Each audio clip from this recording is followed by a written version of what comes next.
ನಮಸ್ಕಾರ. ಯೋಗ ವಿದ್ ಮಹಾನಂದ ಚಾನೆಲ್ಗೆ ಸ್ವಾಗತ. ಇವತ್ತಿನ ಸೆಷನ್ ಅಲ್ಲಿ ನಾವು ಮೆಮೊರಿ ಪವರ್ ಅನ್ನ ಹೇಗೆ ಇಂಪ್ರೂವ್ ಮಾಡಬೇಕು ಅನ್ನೋ ವಿಷಯದ ಬಗ್ಗೆ ಮಾತಾಡ್ತಾ ಇದೀವಿ. ಮೊದಲನೇದಾಗಿ ಈ ವಿಡಿಯೋನಲ್ಲಿ ಏನೇನ್ ಕವರ್ ಆಗುತ್ತೆ ಅಂತ ನೋಡಿದಾಗ 5 ಆಸನಗಳು. ಆ ಆಸನಗಳನ್ನ ಮಾಡ್ಬೇಕಾದ್ರೆ ಟರ್ಮ್ಸ್ ಅಂಡ್ ಕಂಡೀಷನ್ ಏನ್ ಫಾಲೋ ಮಾಡಬೇಕು, ಮತ್ತೆ ಆ ಆಸನಗಳನ್ನ ಮಾಡ್ಬೇಕಾದ್ರೆ ಯಾವ ಟೆಕ್ನಿಕ್ ಅನ್ನ ಫಾಲೋ ಮಾಡ್ಬೇಕು, ಮತ್ತೆ ಬ್ರೀದಿಂಗ್ ಪ್ಯಾಟರ್ನ್ ಹೇಗಿರ್ಬೇಕು. ಮೆಮೊರಿ ಪವರ್ ಏನು ಇನ್ಕ್ರೀಸ್ ಮಾಡ್ಕೋಬೇಕಂತ ಇದೀವಿ. ಆದ್ರೆ ನಮ್ದು ಒಂದ್ ದೊಡ್ಡ ಸಮಸ್ಯೆ ಏನು ಅಂತಂದ್ರೆ, ಎಷ್ಟೇ ವಿಡಿಯೋಗಳು ನೋಡಿದ್ರು ನಾವು ಕನ್ಸಿಸ್ಟೆಂಟ್ ಆಗಿ ಪ್ರಾಕ್ಟೀಸ್ ಮಾಡೋದಿಲ್ಲ. ಮತ್ತೆ ಕೆಲವು ಟರ್ಮ್ಸ್ ಅಂಡ್ ಕಂಡೀಷನ್ ಗಳಿರುತ್ತೆ, ಆ ಟರ್ಮ್ಸ್ ಅಂಡ್ ಕಂಡೀಷನ್ ಗಳನ್ನ ಫಾಲೋ ಮಾಡೋದಿಲ್ಲ.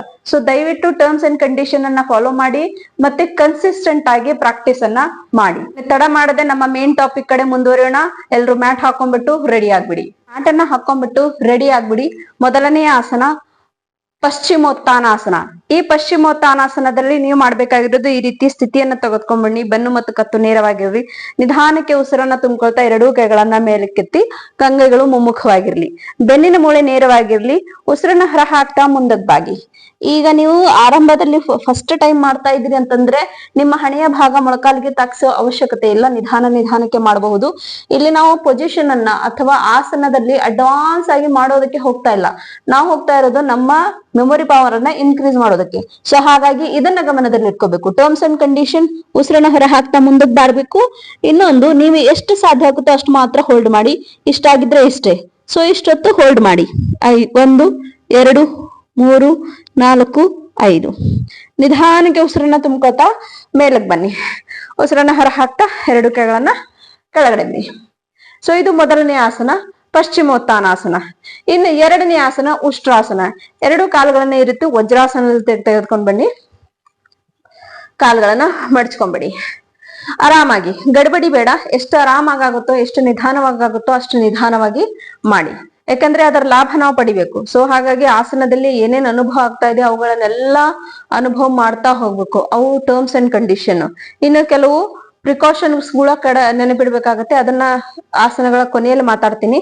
ಈಗ ಎರಡು ಕಾಲುಗಳನ್ನ ಈ ರೀತಿ ಕಾಲುಗಳ ಮಧ್ಯೆ ಅಂತರ ಇರಲಿ. ಮೊಳಕಾಲ ಮೇಲೆ ನೀವು ಬಂದ್ಬಿಡಿ. ಇನ್ನು ಬಲಗೈಯನ್ನ ಬಲ ಕಾಲಿನ ಮೇಲೆ ಅಥವಾ ಬಲ ಮಣಿಕಟ್ಟಿನ ಮೇಲೆ ಇಡಿ, ಅಥವಾ ಬಲ ಹಿಮ್ಮಡಿಯನ್ನ ಹಿಡ್ಕೊಂಡ್ಬಿಡಿ. ಎಡಗೈಯನ್ನ ಎಡ ಹಿಮ್ಮಡಿಯನ್ನ ಈ ರೀತಿ ಹಿಡ್ಕೊಂಡ್ಬಿಡಿ. ಹಿಂದಕ್ಕೆ ಬಾಗಿ ಹೋಲ್ಡ್ ಮಾಡಿ. 1 2 3 4 and 5. Slowly come in centre. 5 counts ಅಷ್ಟೇ ಮಾಡಿ ಸ್ಟಾರ್ಟಿಂಗ್ ಅಲ್ಲಿ. ಇನ್ನೂ ಒಂದ್ಸರ್ತಿ ಹೇಳ್ತೀನಿ. ಈಗ ಬ್ರೀದಿಂಗ್ ಪ್ಯಾಟರ್ನ್ ಜೊತೆ ಮತ್ತೊಮ್ಮೆ ಇನ್ಹೇಲ್ ಮಾಡಿ, ಎಕ್ಸ್ಹೇಲ್, ಇನ್ಹೇಲ್ ಮಾಡಿ, ಎಕ್ಸ್ಹೇಲ್. ಈ ರೀತಿ ಇನ್ಹೇಲ್ ಮಾಡ್ತಾನೆ ಹೋಗ್ಬೇಕು. ಆಮೇಲೆ ಎಕ್ಸ್ಹೇಲ್ ಮಾಡಿ ಸಹಜ ಉಸಿರಾಟ ಇರ್ಲಿ. ಹೋಲ್ಡ್ ಮಾಡಿ. 1 2 3 4 and 5. Slowly come in centre. ನಿಧಾನಕ್ಕೆ ಮಧ್ಯದಲ್ಲಿ ಬನ್ನಿ ಅಂಡ್ ರಿಲ್ಯಾಕ್ಸ್ ಆಗಿ. ಇದು ಎರಡನೇ ಆಸನ. ಮೂರನೇ ಆಸನ ಸೇಮ್ ಪೊಸಿಷನ್ ಅಲ್ಲಿ ಕಾಲುಗಳ ಮಧ್ಯೆ, ಮೊಳಕಾಲಿನ ಮಧ್ಯೆ ಈ ರೀತಿ ಅಂತರ ಇಟ್ಕೊಂಡ್ಬಿಡಿ. ಅಂತರ ಇಟ್ಕೊಂಡ್ಬಿಟ್ಟು ನಿಮ್ಮ ಬಟಕ್ಸ್ಗಳು ನಿಮ್ಮ ಹಿಮ್ಮಡಿ ಮೇಲೆ ಇರ್ಬೇಕು. ನಿಧಾನಕ್ಕೆ ಕೈಗಳನ್ನ ಸರಿಸ್ತಾ ಮುಂದಕ್ಕೆ ಬಾಗಿ. ಎದೆಯ ಭಾಗ ಭೂಮಿ ತಾಯಿಗೆ ತಗ್ಸಿ, ಹಣೆಯ ಭಾಗ ಕೂಡ ಭೂಮಿ ತಾಯಿಗೆ ತಗ್ಸಿ ಹೋಲ್ಡ್ ಮಾಡಿ. ಎಷ್ಟು ಸಾಧ್ಯ ಆಗುತ್ತೆ ಅಷ್ಟು ಹೋಲ್ಡ್ ಮಾಡಿ. ಇಲ್ಲ ಅಂದ್ರೆ 5 count minimum. 1 2 3 4 and 5. Slowly come in centre. ನೋಡಿ, ನಾನು ಯಾವ ತರ ನಿಧಾನಕ್ಕೆ ಬರ್ತಾ ಇದ್ದೀನಿ ಅದೇ ತರನೇ ಬರಬೇಕು. ಅಡ್ವಾನ್ಸ್ ಮಾಡ್ತಾ ಇಲ್ಲ, ನಾವು ಕಲಿತಾ ಇದ್ದೀವಿ. ಹಾಗಾಗಿ ಸೊ ಉಸಿರಾಟದ ಇನ್ನೊಂದು ಉಸಿರಾಟದ ಜೊತೆ ಹೇಳ್ತೀನಿ. ಇನ್ಹೇಲ್ ಮಾಡಿ, ಎಕ್ಸ್ಹೇಲ್ ಮಾಡ್ತಾ ಈ ರೀತಿ ಮುಂದಕ್ಕೆ ಹೋಗ್ಬೇಕು. ಹಣೆಯ ಭಾಗ ಭೂಮಿ ತಾಯಿಗೆ ತಾಗಿಸ್ಬೇಕು. ಹೋಲ್ಡ್ ಮಾಡಿ. 1 2 3 4 and 5. ಇನ್ನು ನೆನಪಿಡಬೇಕಾಗಿರೋದು ನಿಮ್ಮ ಬೆನ್ನಿನ ಮೂಳೆ. ಸಾಧ್ಯ ಆದಷ್ಟು ಎಲ್ಲಾ ಆಸನಗಳಲ್ಲಿ ಬೆನ್ನಿನ ಮೂಳೆಯನ್ನ ನೇರವಾಗಿದೆ, ಮುಂದೆ ಬಾಗೋದಾಗ್ಲಿ ಅಥವಾ ಈ ರೀತಿ ಹಿಂದೆ ಬಾಗೋದಾಗ್ಲಿ. ಸೊ ಅದನ್ನ ಗಮನದಲ್ಲಿ ಇಟ್ಕೊಳ್ಳಿ. ಕಾಲುಗಳನ್ನ ಈ ರೀತಿ ಜೋಡಿಸ್ಕೊಂಡ್ಬಿಡಿ. ಸ್ವಲ್ಪ ರಿಲ್ಯಾಕ್ಸ್ ಆಗಿ. ರೈಟ್. ಈ 3 ಆಸನ. ಇನ್ನು ಕೆಲವು ಆಸನಗಳನ್ನ ಹೇಳ್ತೀನಿ. ಕಾಲುಗಳನ್ನ ಉದ್ದ ಬಿಟ್ಕೊಂಡ್ಬಿಡಿ. ಹಿಂದಕ್ಕೆ ಇಟ್ಕೊಳ್ಳಿ. ಬಟಕ್ ಹಿಂದಕ್ಕೆ ಇಟ್ಕೊಳ್ಳಿ. ನಿಧಾನಕ್ಕೆ ನಿಮ್ಮ ಬಟಕ್ಸ್ಗಳನ್ನ ಮೇಲಕ್ಕೆ ಎಬ್ಬಿಸಿ. ಉಸಿರನ್ನ ತುಂಬಿಕೊಳ್ತಾ ಮೇಲಕ್ಕೆ ಹೋಗಿ. ಆಮೇಲೆ ತಲೆಯ ಭಾಗ ನಿಮ್ಮ ಭೂಮಿ ತಾಯಿಗೆ, ಅಂದ್ರೆ ತಲೆಯ ಮೇಲ್ಭಾಗ ಭೂಮಿ ತಾಯಿಗೆ ನೋಡ್ತಾ ಇರಲಿ. ಹೋಲ್ಡ್ ಮಾಡಿ. 1 2 3 4 and 5. Slowly come down. ಇಲ್ಲಿ ನೀವು ಆಸನದಲ್ಲಿ ಹೋದಾಗ ಉಸಿರಾಟ ಸಹಜವಾಗಿರ್ಬೇಕು. ಮತ್ತೊಮ್ಮೆ ನೋಡ್ಕೊಳ್ಳಿ. ಇನ್ಹೇಲ್ ಮಾಡ್ತಾ ನಿಧಾನಕ್ಕೆ ಬಟಕ್ಸನ್ನ ಮೇಲಕ್ಕೆತ್ತಿ, ಆಮೇಲೆ ತಲೆಯ ಮೇಲ್ಭಾಗವನ್ನ ಭೂಮಿ ತಾಯಿಗೆ ನೋಡ್ತಾ ಇರಿ. 1 2 3 4 and 5. Slowly come down and release. Relax. 5ನೇ ಆಸನದಲ್ಲಿ ಈ ರೀತಿ ನಿಧಾನಕ್ಕೆ ಕೆಳಗಡೆ ಮಲ್ಕೊಂಡ್ಬಿಡಿ. ಮಲ್ಕೊಂಡ್ಬಿಟ್ಟು ನಿಮ್ಮ ಎರಡೂ ಕೈಗಳಿಂದ ಈ ತಲೆ ಮೇಲ್ಭಾಗ ಇರುತ್ತಲ್ಲ, ತಲೆ ಮೇಲ್ಭಾಗ ಭೂಮಿ ತಾಯಿಗೆ ಸ್ಥಾಪಿಸಿ. ಇದನ್ನ ಸರಳ ಮತ್ಸ್ಯಾಸನ ಅಂತಾರೆ. ಸರಿನಾ?